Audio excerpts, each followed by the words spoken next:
Bienvenidos a Sin Miedo a las Mates, octavo vídeo del canal, y en esta ocasión voy a tratar los números racionales e irracionales. Y también, como siempre, voy a resolver un ejercicio relacionado con estos dos importantes tipos de números.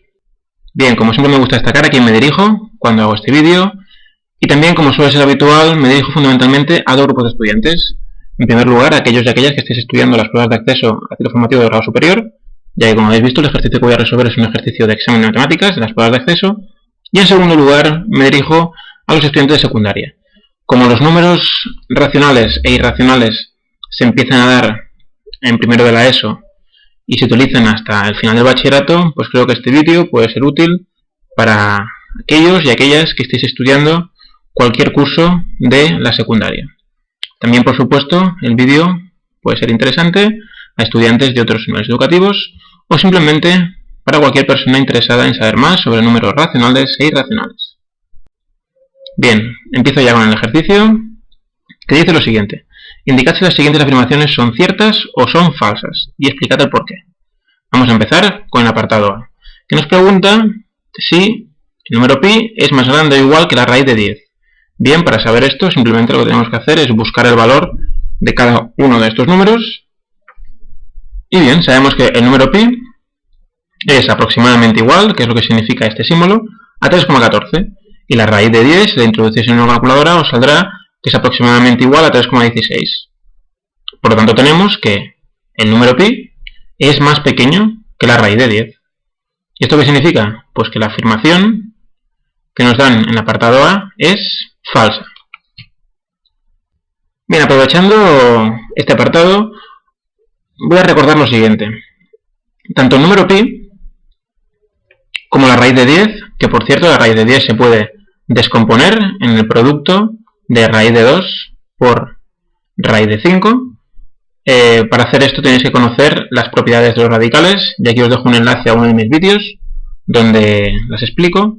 Pues bien, tanto el número pi como la raíz de 10, como la raíz de 2, como la raíz de 5, son números irracionales. Es decir, son números decimales ilimitados no periódicos. ¿Qué significa esto? Pues que son números que tienen ilimitados, es decir, infinitos decimales, y estos decimales no son periódicos, es decir, no siguen un patrón concreto. Bien, pues los números irracionales, ¿cuáles son? Son aquellos que no pueden expresarse como una fracción de enteros, tal como, por ejemplo, podría ser m partido por n, donde n siempre es diferente de 0. Muy bien, vamos a por el apartado B. Bien, en el apartado B, la afirmación es la siguiente. 4,363636 pertenece a los racionales. Este de aquí es el símbolo de los números racionales. No confundir con los números irracionales que acabamos de ver. Número pi, la raíz de 10, etc. Bien, pues esta afirmación del apartado B podemos decir que es cierta, porque es un número decimal periódico puro. Y como lo veremos, los números racionales se pueden expresar de diferentes maneras, y una de esas maneras es la manera llamada número decimal periódico puro. Vamos a verlo con más detenimiento. Bien, primero recordar lo que es un número racional. Un número racional expresado por el símbolo Q mayúscula. Los números racionales son aquellos que pueden expresarse como cociente de dos números enteros. Es decir, acabamos de ver que los irracionales son aquellos que no pueden expresarse como cociente de dos números enteros, pues los racionales son aquellos que sí pueden expresarse como cociente de dos números enteros. Esa es la diferencia entre unos y otros. Muy bien, tipos de números racionales, como os comentaba. Bien, los clasificamos en aquellos que tienen división exacta, como por ejemplo, puede ser que la división, es decir, un número racional, como puede ser 6 partido entre 3, nos dé un número entero. Es posible, es decir, nos da un número entero. ¿Eso qué significa? Pues que los enteros, el conjunto de los números enteros, está dentro, pertenece al conjunto de los números racionales, que es un conjunto mayor. Un pequeño repaso en este sentido. A ver, los números naturales, ¿cuáles serán? El 1, el 2, el 3, el 4, el 5. Muy bien. Los números naturales están dentro, pertenecen al conjunto de los números enteros. ¿Por qué? Porque los enteros son los naturales más el 0, y más los enteros negativos, es decir, el menos 1, el menos 2, el menos 3, el menos 4, el menos 5. Muy bien. Pues los números enteros, el conjunto de los números enteros, pertenece al conjunto de los números racionales, que es un conjunto mayor. Muy bien, también tenemos racionales que son decimales finitos, es decir, la división es exacta, fijaros, menos 8 partido entre 5 da menos 1,6, es exacta. ¿Qué significa que es exacta? Que los decimales son limitados, en este caso solamente hay un decimal. Y esto es lo que significa también decimal finito, solamente tenemos un decimal. Muy bien, y el segundo grupo son aquellos racionales cuya división no es exacta, es decir, el decimal es ilimitado. Vamos a ver cuáles son. En primer lugar tenemos el decimal periódico puro, por ejemplo, 4 tercios. Nos da 1,3333 hasta el infinito. Y esto se expresa como 1,3 periódico. Y después tenemos el decimal periódico mixto, 1 partido entre 6, por ejemplo, que nos da 0,16666 y los 6 duran hasta el infinito. Y se expresa como 0,16 periódico. ¿Cuál es la diferencia entre el decimal periódico puro y el decimal periódico mixto? Muy sencillo. Fijaros que en el decimal periódico puro todos los decimales están dentro del periodo. El periodo en este caso es 3. Fijaros que en el decimal periódico mixto la parte periódica no contiene a todos los decimales. Fijaros, la parte periódica son los 6, es el 6, pero sin embargo el 1 es una parte decimal que no está dentro de la parte periódica. Esa es la diferencia entre un decimal periódico puro y un decimal periódico mixto. En los primeros, toda la parte decimal forma parte del periodo. En la segunda, no toda la parte decimal forma parte del periodo. Bien, otra cosa importante que también quiero recordar en este pequeño repaso teórico sobre números racionales. La fracción generatriz de un número decimal. ¿Qué es esto? Bien, la fracción generatriz de un número decimal es aquella cuyo resultado, cociente, da dicho número decimal. Es decir, tenéis un número decimal cualquiera, ya sea ilimitado o limitado, y queréis saber de qué fracción de enteros proviene. Evidentemente, esto solamente podéis hacerlo con los números racionales. Recordad que los números irracionales no pueden expresarse como fracción de dos enteros. Pero es importante saber, si tenemos un número decimal, de qué fracción proviene, es decir, el resultado de qué fracción da ese número decimal. Vamos a verlo. Empezaremos con la fracción generatriz de un número decimal finito. Bien, esta es la más fácil de todas. Por ejemplo, buscaremos la fracción generatriz del número 1,25. Lo que hacemos es lo siguiente. Decimos, la fracción será x, la fracción que buscamos. Y es igual a 1,25. Ahora lo que tenemos que hacer es multiplicar a izquierda y a derecha por tantos dieces como decimales tenga el número. En este caso tiene dos cifras decimales, por lo tanto multiplicamos por 10 y por 10. Es decir, multiplicamos por 100 a izquierda y a derecha. Y nos queda esto. Ahora simplemente lo que tenemos que hacer es aislar la x. Y lo hacemos. Y nos queda que x, que es la fracción generatriz que buscamos, es 125 partido entre 100. ¿Esta fracción se puede reducir? Sí. Dividiendo entre 5, tanto el numerador como el denominador. 25 partido entre 20. ¿Esta fracción se puede reducir? Sí. Otra vez, dividiendo entre 5, arriba y abajo. Y finalmente nos queda 5 cuartos. 5 cuartos es la fracción generatriz que buscábamos. Si efectuamos esta división, 5 entre 4, nos da efectivamente el número decimal. Esto es lo que significa fracción generatriz. Es decir, queremos saber este número decimal de qué fracción de enteros proviene. Por supuesto, haciendo esto, acabamos de demostrar algo que ya sabíamos. Y es que el 1,25 es un número racional. ¿Por qué? Porque puede expresarse como fracción de dos números enteros. Muy bien, vamos a ir a buscar la fracción generatriz de un número decimal ilimitado periódico puro. Esto ya es un pelín más complejo. Como por ejemplo puede ser el número 3,4 periódico. Muy bien, hacemos el mismo procedimiento. X será nuestra fracción generatriz que buscamos, es igual al número decimal que tenemos. ¿Qué tenemos que hacer? Multiplicaremos a izquierda y a derecha por tantos dieces como cifras tiene el periodo. En este caso el periodo, la parte periódica, solamente tiene una cifra, el 4. Muy bien, pues multiplicamos por 10 a izquierda y a derecha. Ahora, ¿qué hacemos? Ahora restamos 10x menos x y 34,4 periódico menos 3,4 periódico. ¿Y esto cuánto da? Pues 9x igual a 31. Finalmente, otra vez hacemos lo mismo. Aislamos la x, que es la fracción generatriz que buscábamos, y encontramos 31 partido entre 9. Como esto no puede simplificarse más, esta de aquí es la fracción generatriz de este número decimal. Por supuesto, si dividís 31 entre 9, os dará 3,4 periódico. Acabamos de demostrar que el 3,4 periódico, como ya sabíamos, ya que es un número decimal ilimitado periódico puro, y sabemos que este tipo de números son números racionales, pero acabamos de demostrar que, como este número puede expresarse como fracción de dos enteros, este número de aquí es un número racional. Una manera más rápida de hacer esto, para evitaros este procedimiento, que desde luego es el procedimiento más elegante, más matemáticamente correcto y más seguro, hay una manera un poco más rápida de encontrar la fracción generatriz de un número decimal ilimitado periódico puro, y es la siguiente. Lo que tenéis que hacer es decir que x es la fracción generatriz que buscáis y es igual a... En el numerador, ¿qué tenéis que poner? Pues tenéis que poner el número que estáis buscando sin la coma y sin el periodo, es decir, 34. Menos, es decir, le tenéis que restar, ¿qué le tenéis que restar? Todo lo que no sea la parte periódica, es decir, en este caso el 3. Y abajo tenéis que poner tantos 9 como cifras tiene la parte periódica. En este caso, solo tiene una cifra, por lo tanto, solamente un 9.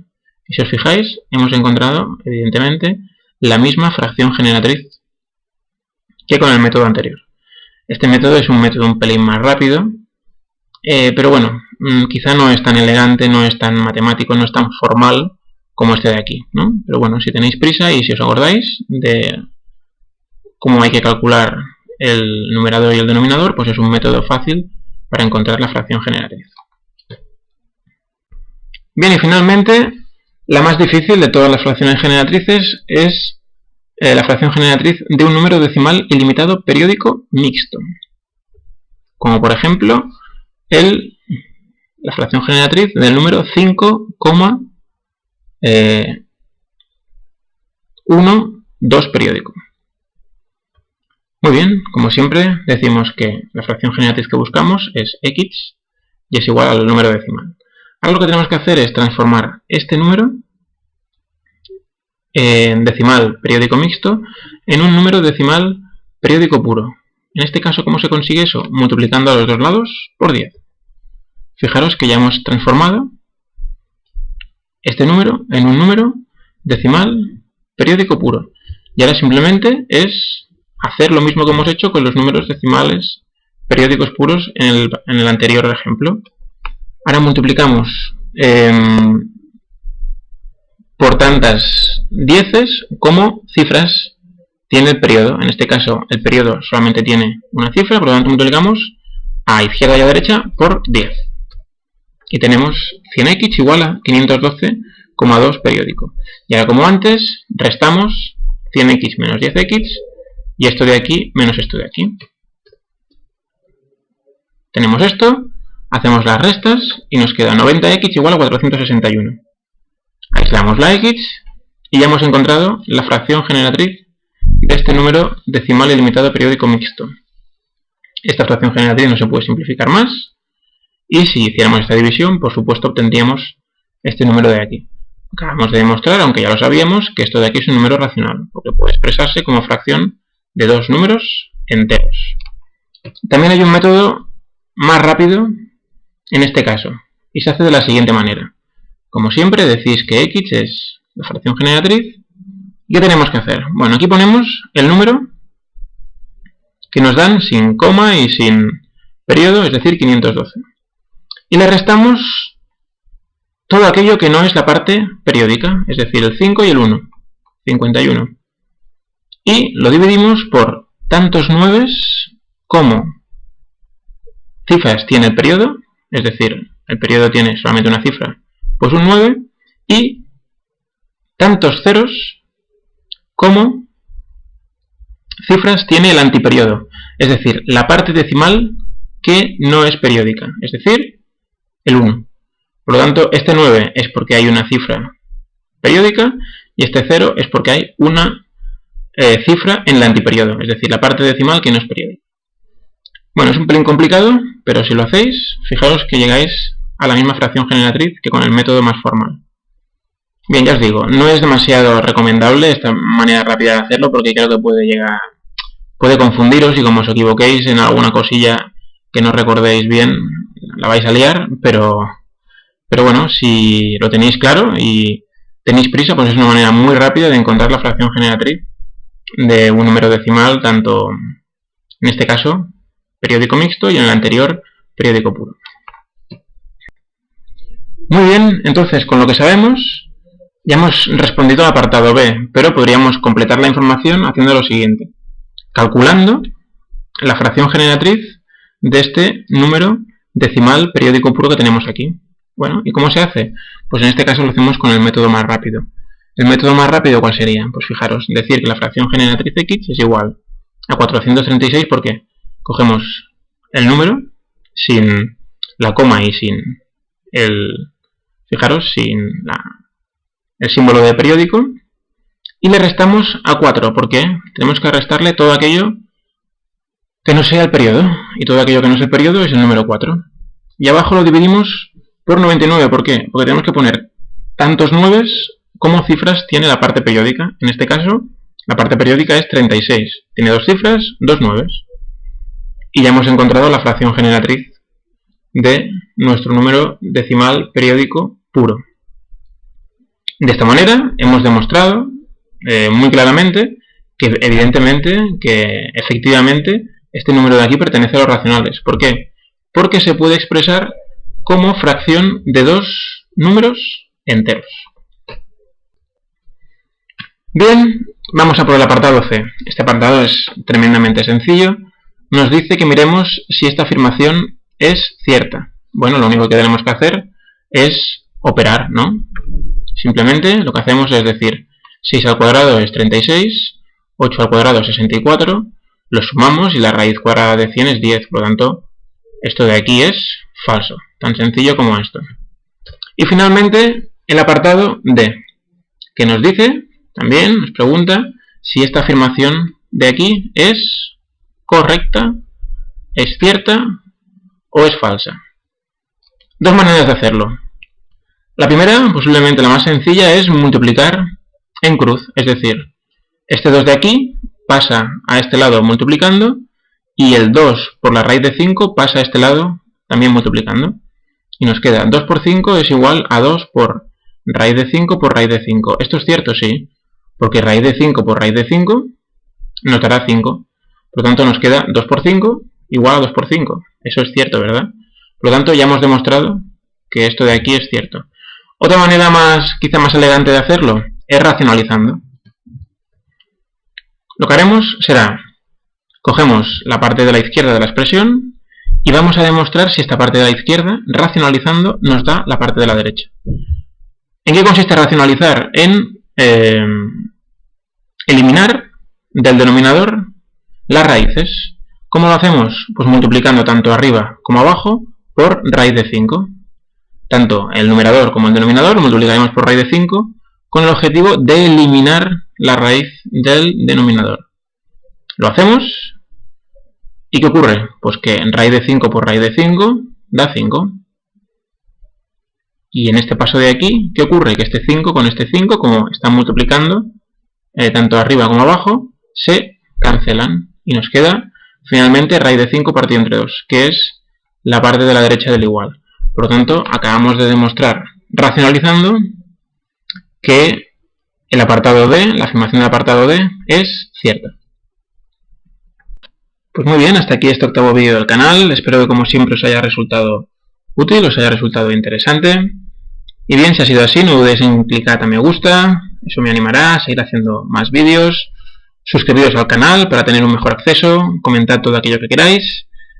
Y muy bien, pues gracias por ver este vídeo y nos vemos en el próximo vídeo de Sin miedo a las mates.